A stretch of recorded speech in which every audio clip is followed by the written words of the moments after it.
Right. Welcome to the community conversation. Sam and I are back with another nutrition episode. This is actually a part two from what we did 2 weeks ago. We took last week off because of Thanksgiving. We're back finishing our popular food myths. So we're literally just reading off of a list of popular foods myths. Last podcast, if you didn't listen to it, it was the top 10. Now we're going through 11 to 20 on this list. So, and Sam and I are basically just going to talk about some of these myths, why they might be myths, and what, basically what we know about it. We're just going to give you our thoughts. So, number 11, we'll just start it right off. Number 11 was organic food is better for you. This is great because this is like one of those ones that's just like, it's like religion. It's like you can't say that it's not. So I guess we'll have to put it in the best way possible. That pesticides are used on natural foods as well as organic foods. So the argument with organic foods is that they are better because they don't use pesticides, which is false. They just use natural pesticides. So one way or another, you need to use pesticides on produce in order to preserve the food from, getting, eaten by bugs and things like that. They need to be able to be protected from like natural things in life. So organic food still has to use those things. Farmers still have to use those pesticides. And, pesticides that are used on non-organic foods are oftentimes, really blown out of proportion because they're synthetic, which just means that they're not, they don't come from nature. They're man-made chemical. Sam, what are your thoughts on natural pesticides versus synthetic pesticides? Because this is like one of the biggest things when it comes to why people might say organic is better. Would you give your 2 cents? I mean, this is like exactly like you said, it's a hard one because it's like, this is falls into the area of like people's personal beliefs. And I'm never going to tell someone they like can't eat a certain way when they want to.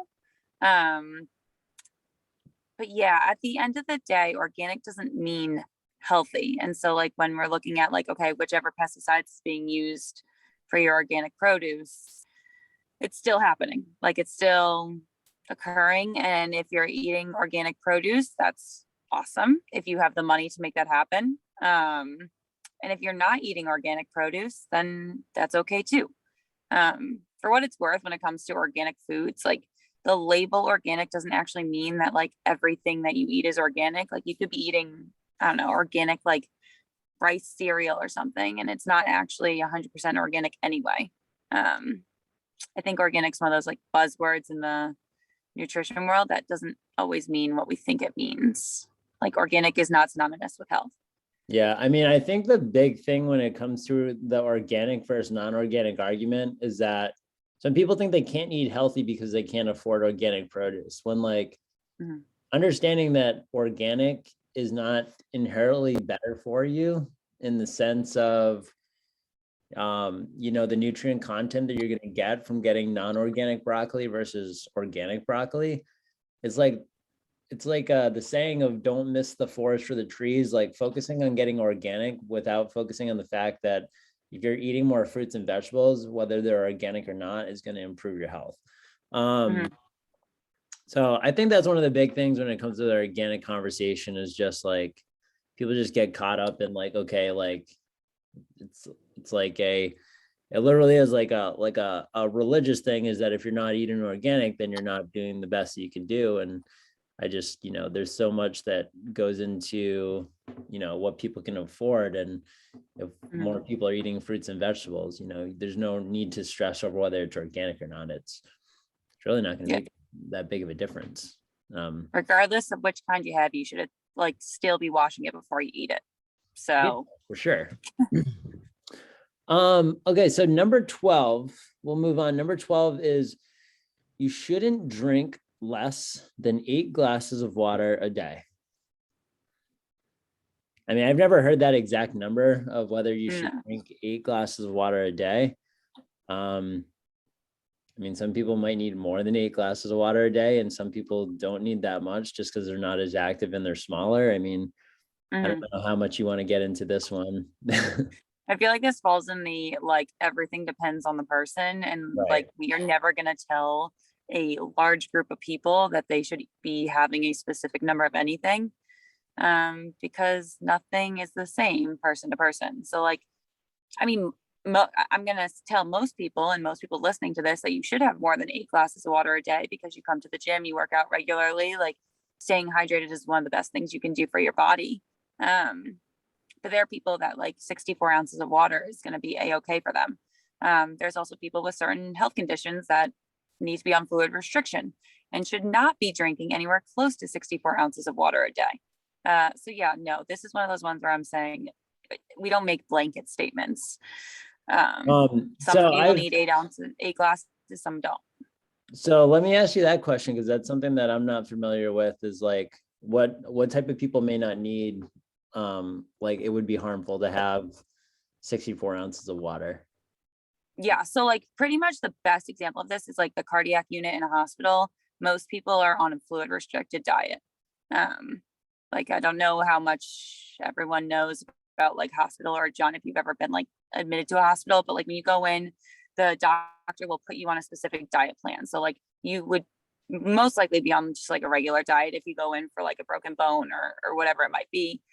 But then like people who go in with certain medical conditions might be on like a salt restricted diet or a fluid restricted diet. Those are like two of the most popular ones. And so you'll see the fluid restriction most likely in like the cardiac unit. Most of those patients will be on fluid restriction because too much fluid affects the efficacy of certain medications, and also like taxes the body systems too much. So you have to be careful. It's like a specific balance that everyone has to be in. So they won't be getting 64 ounces of water a day.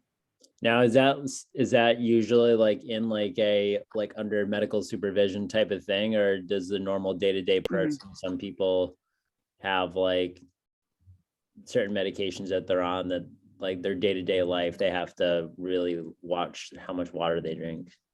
Yeah, some people do, depending on how severe their condition is. It's kind of like some people with heart disease will like be on a salt restricted diet, like they can't have more than 2 grams a day. It's prescribed by a doctor, but they have to do it day to day in their normal life. Same kind of thing with fluid. That'd be so hard to have less than 2 salt a day. Yeah, it's real tough.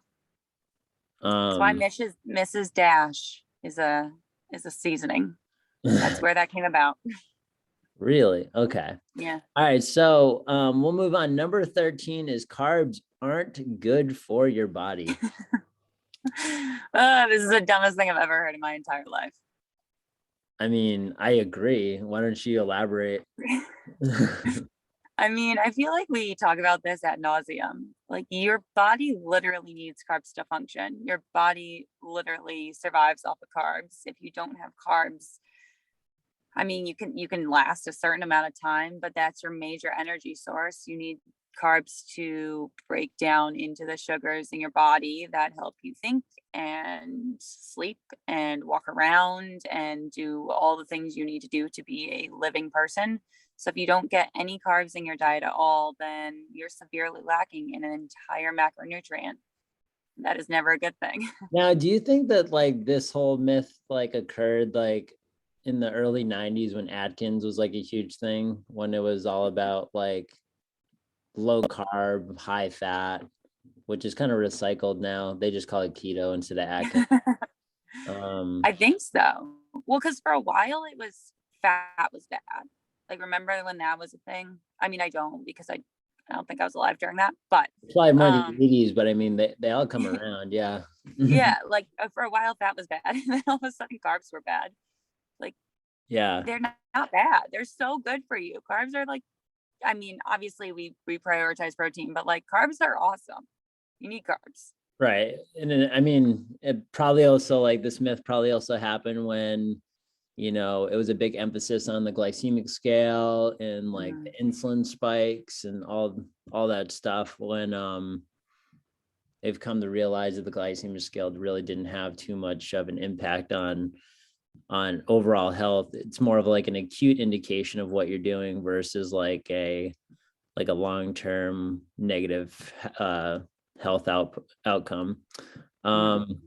But okay, so next one that we got is going to move on to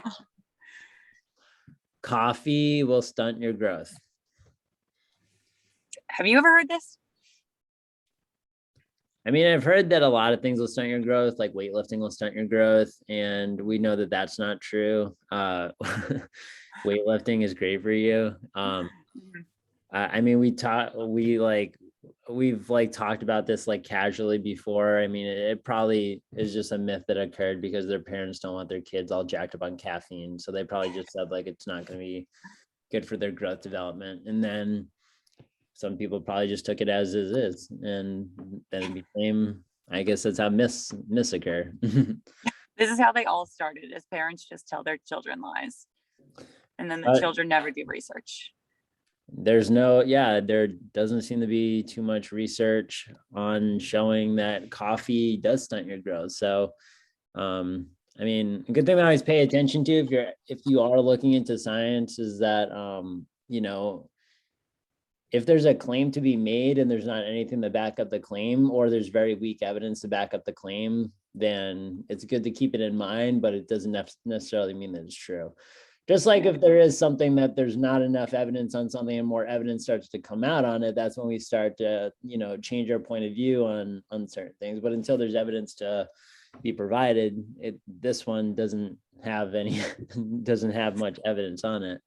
No, I mean, for what it's worth, like caffeine is on the banned substance list for like the Olympics, right? Because like caffeine can have a positive effect on athletic performance. So if anything, I feel like logically using that, coffee is going to do the opposite of stunt your growth. Yeah, it'd probably help you move more.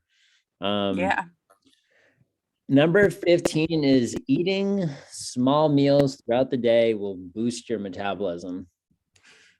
I used to believe this one like wholeheartedly. I was like, this makes a whole lot of sense. Like it's like throwing wood on a fire. You need to keep getting that fire to burn. You know, you don't want it to like die out. But I think where the myth lies is that you actually have to eat small meals and that you have to eat every few hours to have a functioning metabolism, when it really comes down to just consuming enough calories so you don't have like overall like metabolic adaptation where your metabolism slows down because you've been eating 1,200 calories and occasionally binge eating because you're playing catch up, and your body literally gets worried that you're starving it because you're just not eating enough. But it doesn't matter if you have 6 meals a day or if you have two giant meals a day. As long as the calories are the same, it doesn't really matter. So eating small meals, if it works well for you and you just feel better, like not eating as much, that's great. If you're someone that is busy and you just really enjoy eating like larger foods, let's say you want to have 2 meals a day that are 1,000 calories, or 3 meals a day that are, I don't know, 700 calories, like if it equates to roughly the same amount of intake, then your metabolism's gonna be fine. And again, that's just a random number. That's not everyone should be on a 2,000 calorie diet. It's just an example. But do you have anything to add to that, Sam? No, I feel like this one is people confuse metabolism with just like natural trending blood sugars, of like where you have natural blood sugar spikes and falls. People are like, oh, my metabolism's not working because my blood sugar is dropping. And it's like, that's not how metabolism works. I feel like I say that sentence so many times in these conversations. Like, that's just not how this works. But yeah, like your metabolism's still working even if your blood sugar is dropping. So like you feel tired at 3 p.m. That's like because of natural blood sugar drops. Like that's how our rhythm works. But doesn't mean you're not metabolizing anything. So you eat at the time to like keep your blood sugar at a safe and consistent level. But you don't need to.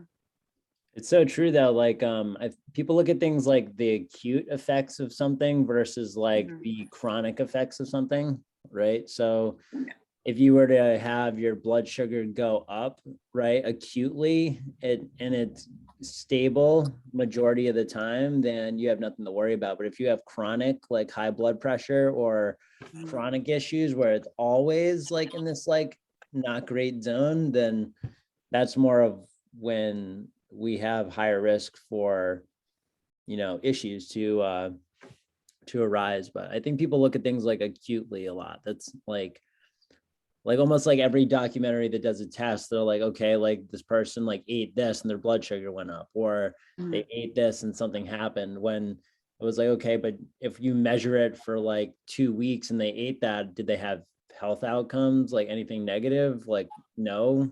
Okay, well, that's because like it was acutely. So yeah, if you eat an ice cream cone, your blood sugar is going to go up. You just continue to eat ice cream and continue to have your blood sugar elevated, then that's not going to be good. Too much, right? So Be like if they tested your heart rate like right after doing a workout and they're like, oh my God, 150 beats per minute, you're dying because you're way too high. yeah, exactly. That's a perfect example. Is like, yeah, you do a workout, if your heart rate's that high, like you should be concerned if it's like that, like for an extended period of time. But for a workout, it's like better understood. That's like an acute response to what you're doing.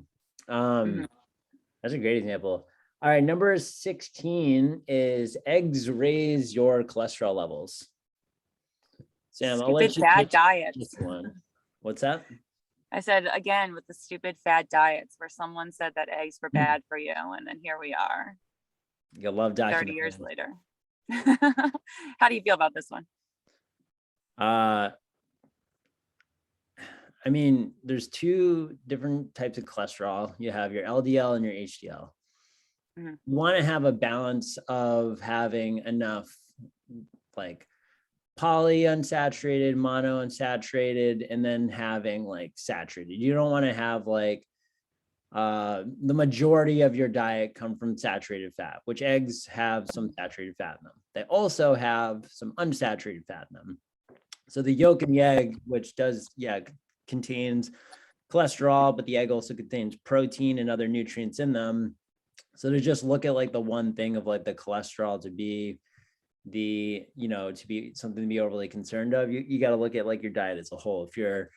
If like the main thing you're having, if the only fat sources you're having is eggs and cheese and bacon, then yeah, great. But if you're having like a variety of different types of fats, then it's fine.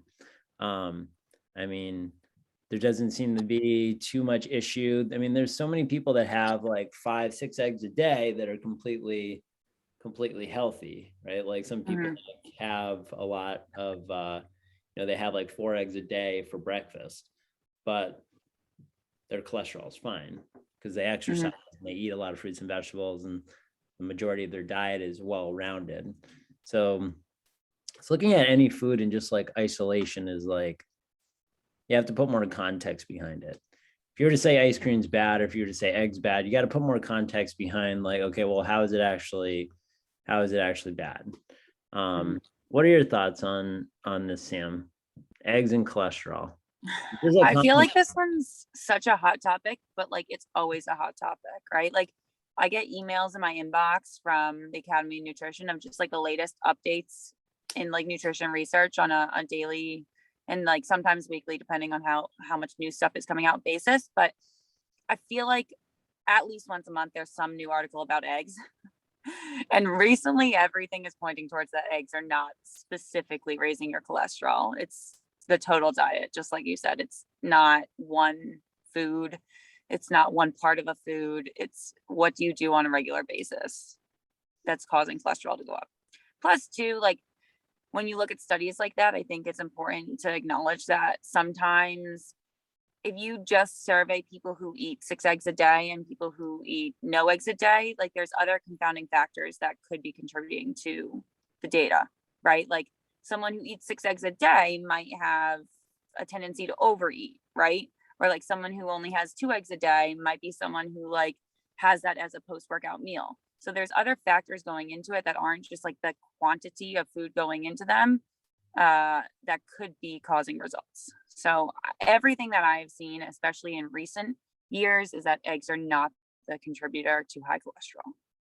Yeah, it's like the correlation doesn't cause, it's like correlation versus causation. Like, you know, you can put like a large group of people that eat a lot of eggs with also the same people that probably consume too much salt and probably get takeout often. And it's just like an association with like a poor overall diet.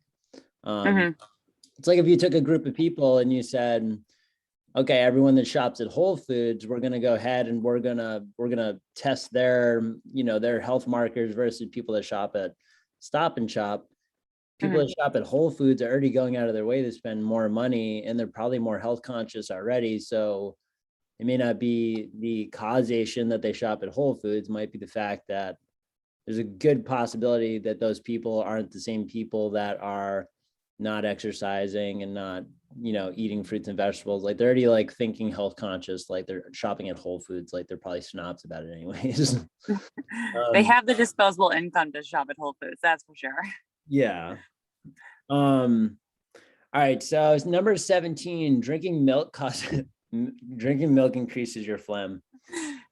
I feel like this is the one that like started it all. Of like, you said this to me and it was just like, I have literally never heard this before in my entire life. Well, this is always one, like when I was growing up, like I don't know where I ever heard it, but it was something that like whenever I got sick, I wouldn't have sugar, I wouldn't have milk, I wouldn't have like a lot of things. All I'd have is soup. I would never think of like soup.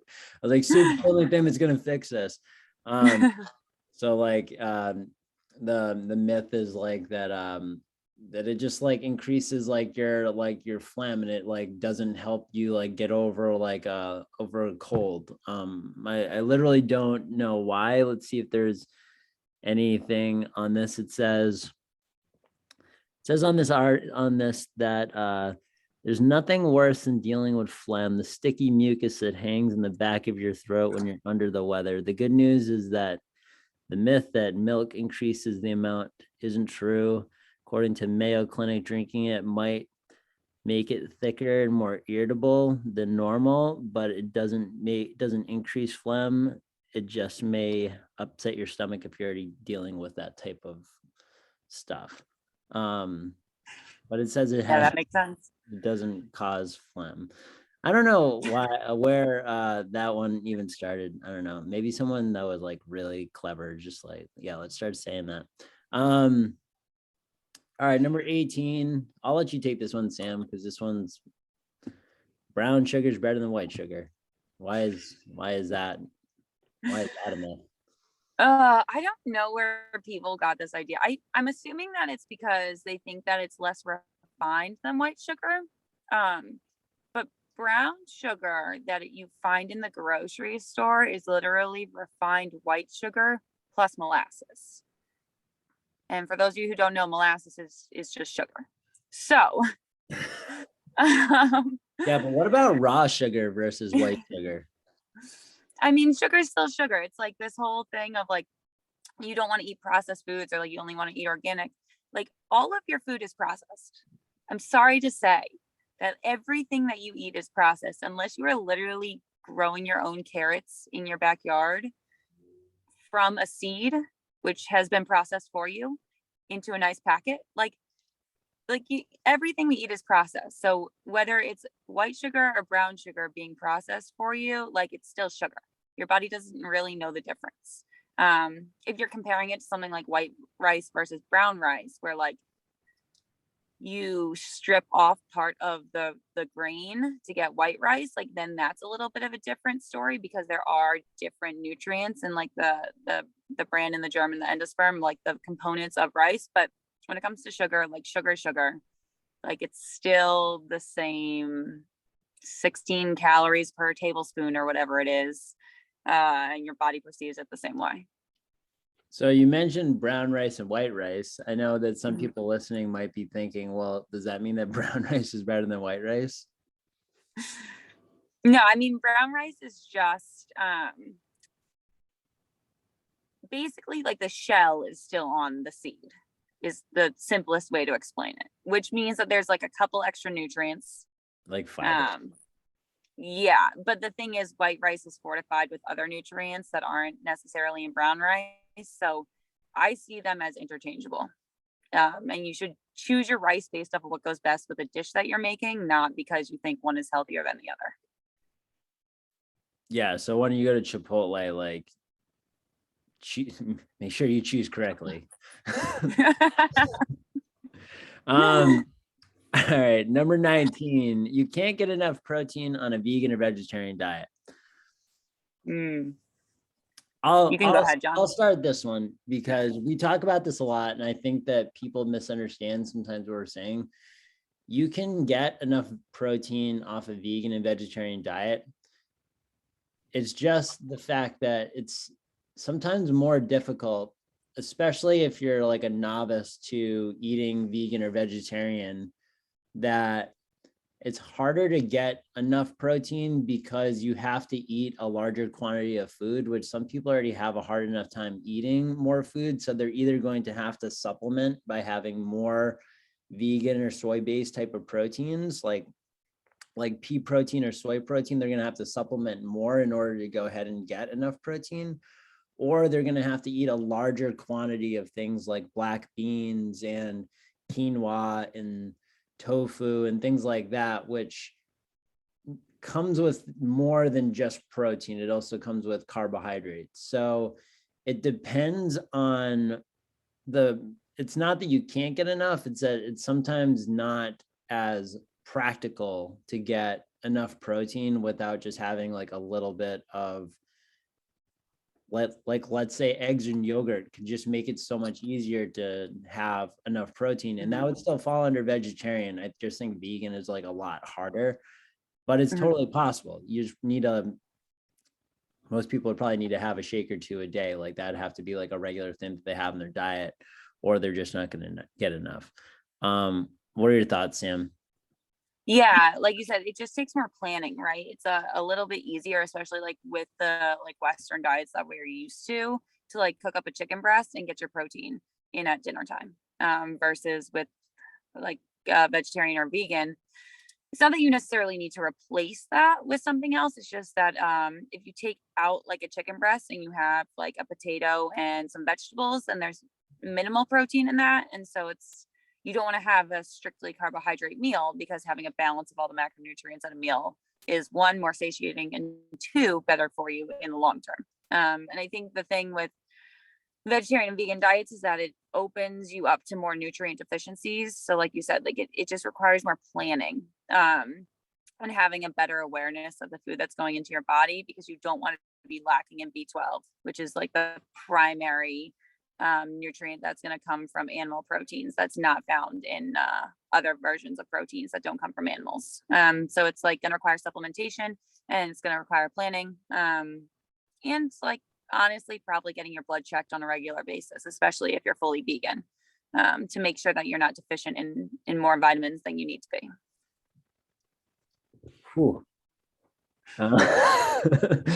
All right. So number 20 is eating an apple a day truly keeps the doctor away. I don't even care about this myth. Like, I don't know what this is. I don't even know what this is. Is this just saying that like, is this just a saying that like parents would say to their kids to just get them to eat more fruit? Like Probably. Said, I mean, apples are good for you. If you eat an apple and then you eat, 4 Big Macs on a daily basis, that apple is not going to provide you with enough health benefits to offset the poor overall diet that you have.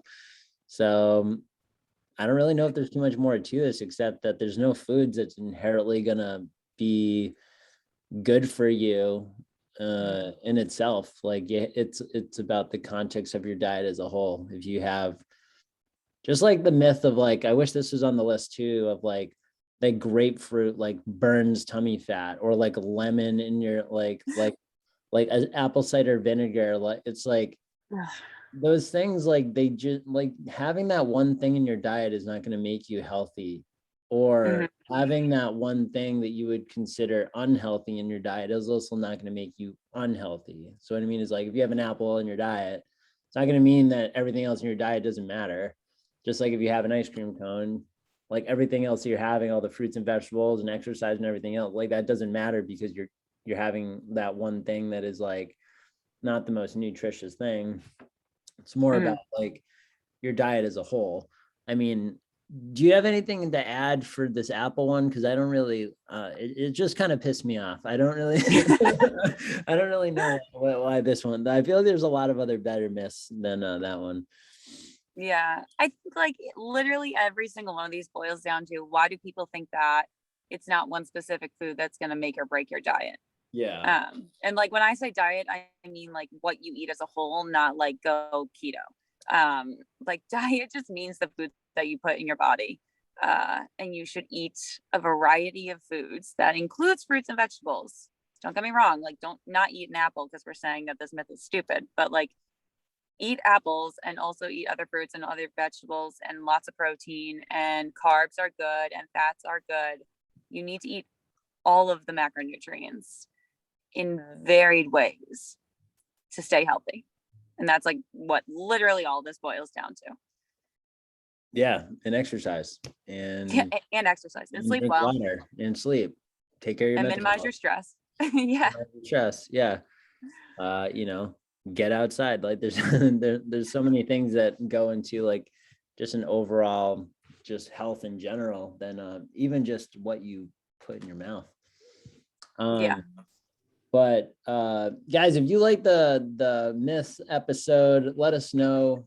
There's more myths out there that we can always go into a little bit more, give you our two cents, or if you have any questions about anything, give us some give Sam or myself a question, a topic that you'd like us to talk about on the podcast. Sam, anything to add to close out? That's all I got. All right. Cool, guys. Thanks for listening to the Community Conversation Nutrition Edition. We will see you guys next week. Thank you. Bye. Bye.